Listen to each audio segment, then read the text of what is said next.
Hello, everyone, and welcome back to the podcast. Hi, everyone. We are really happy you're here with us today.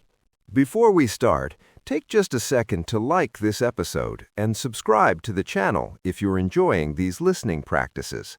It really helps us, and it means you won't miss future episodes. Today, we're doing a longer listening practice. You're going to hear a famous short story told in slow, clear, natural English. Don't worry if you don't understand every word. That's completely normal. Just relax, listen to the story, and focus on the general meaning. At the end, we'll help you with vocabulary, expressions, and a shadow practice to help you improve pronunciation. So let's get started. I'm going to read today's story, which is called The Gift of the Magi. Della and Jim were a young married couple living in a small, simple apartment. It wasn't much to look at, but it was their home, and they shared it with love.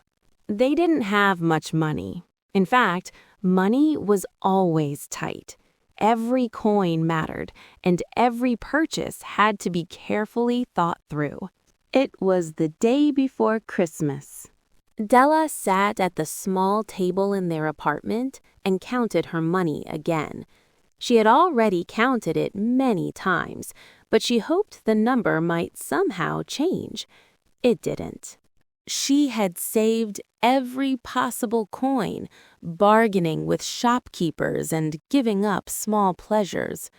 After all that effort, she had only a little money, far too little to buy a truly special gift for Jim. Jim worked long hours and came home tired, but he was always kind. Della wanted to give him something meaningful, something that showed how deeply she loved him. Della stood up and walked to the mirror. She looked at herself carefully. There was one thing she was truly proud of: her hair. Della's hair was long, thick, and beautiful. When she let it fall down, it reached below her knees. It was the one thing that made her feel rich, even when she wasn't. She stood there for a long moment, thinking. Then she made a decision.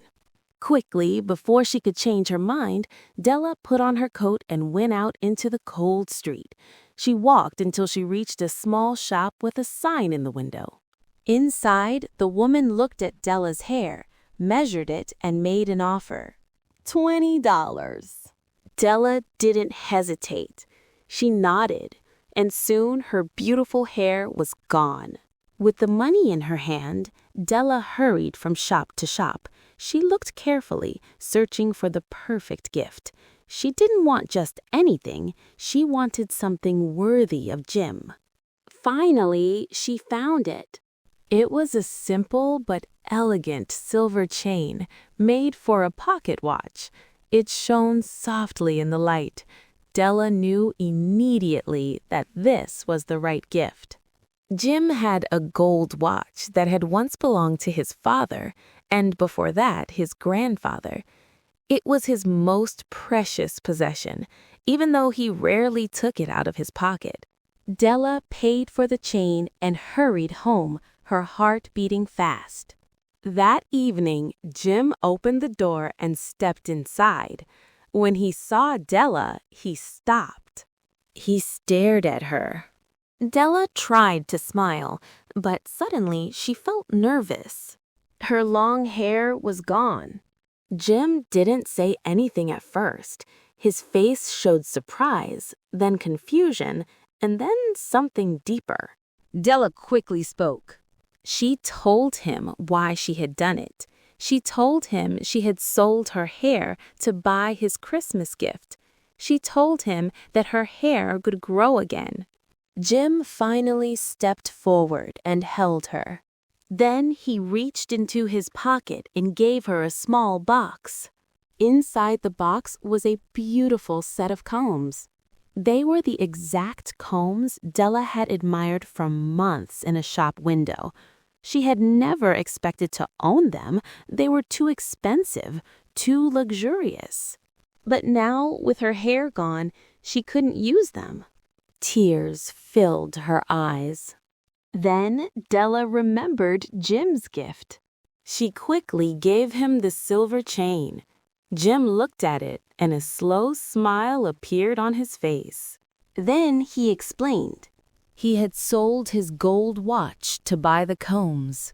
For a moment, they simply looked at each other. Both gifts were useless, and yet neither of them felt regret. They understood that they had each given up something very valuable, not for themselves, but for the other person. And that kind of love, the story tells us, is the greatest gift of all. What a beautiful story. You know, I've actually never heard it before. Thanks for sharing, Tara. That was great. You're welcome, Ben. I'm glad you liked it. Now let's take a look at some vocabulary words and phrases from the story. And we'll do a shadowing practice as well, so you practice along at home. Let's jump in. Tight. Tight. Tight means not having much money. For example, money was tight, so every coin mattered. Let's say that again, and you can repeat after me. Money was tight, so every coin mattered.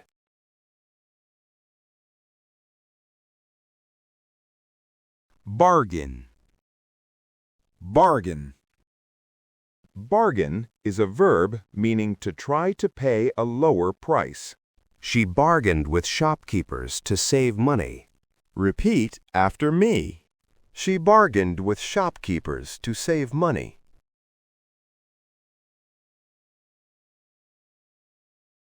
Meaningful. Meaningful. Meaningful means something having deep emotional value. Repeat after me. She wanted to give Jim a meaningful gift.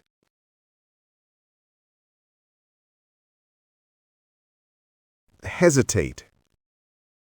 Hesitate. Hesitate is to pause before doing something. Repeat after me. Della didn't hesitate before selling her hair.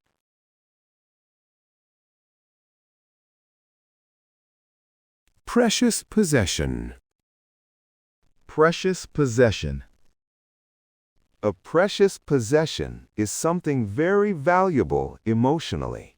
Repeat after me. The watch was Jim's most precious possession.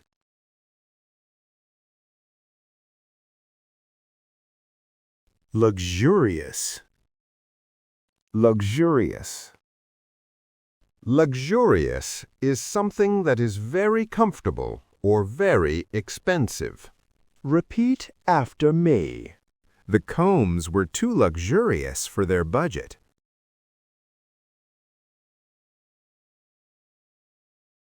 Now let's learn and practice some phrases and expressions. After all that effort. After all that effort. Repeat after me. After all that effort, she still didn't have enough money.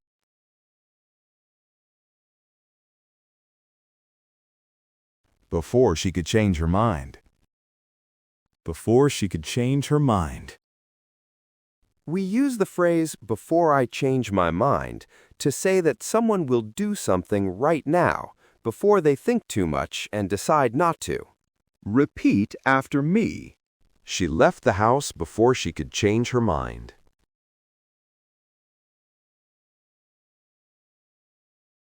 Heart beating fast.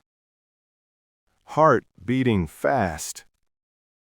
Heart beating fast is an expression to say that someone is excited, nervous, or scared. Repeat after me. She walked home with her heart beating fast.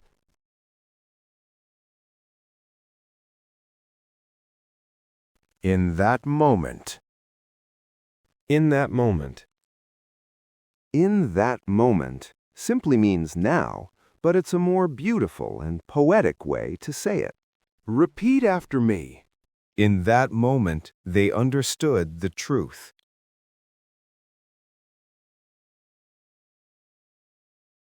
Well done for listening all the way to the end. Yes, great job! Every time you choose to listen to English, even for a few minutes, you're helping your brain get more comfortable with the language. Little by little, it really makes a difference. If you enjoyed this episode, please like and subscribe so you don't miss future stories and listening practices. And leave us a comment below telling us your favorite story. We'd love to turn your favorite story into a future podcast episode. Thanks for listening, and we'll see you next time.